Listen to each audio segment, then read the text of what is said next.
Ce cours d'eau est bouché, alors l'eau des champs autour ne peut plus s'évacuer. Pourtant, l'entretenir demande de nombreux efforts et beaucoup de patience. Des démarches administratives bien trop longues, selon ce syndicat.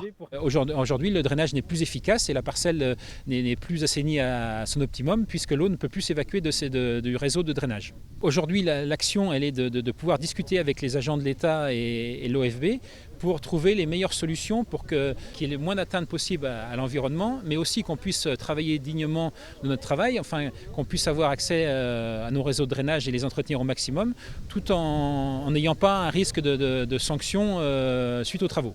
Des sanctions différentes s'il s'agit d'un cours d'eau ou d'un fossé, car les deux ne sont pas soumis au même régime juridique.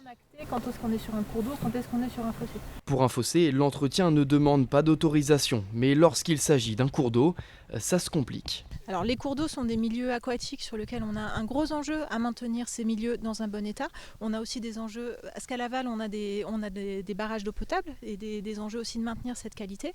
Donc on ne peut pas tout faire, mais par contre il y a un certain nombre de choses qu'on peut faire. Donc l'idée de cette journée, de cet échange et de venir voir des cas concrets, c'est justement de voir dans quelle marge on peut intervenir et comment on peut le faire. En cas de doute, une cartographie est disponible sur Internet, ainsi qu'un guide d'entretien des cours d'eau et des fossés.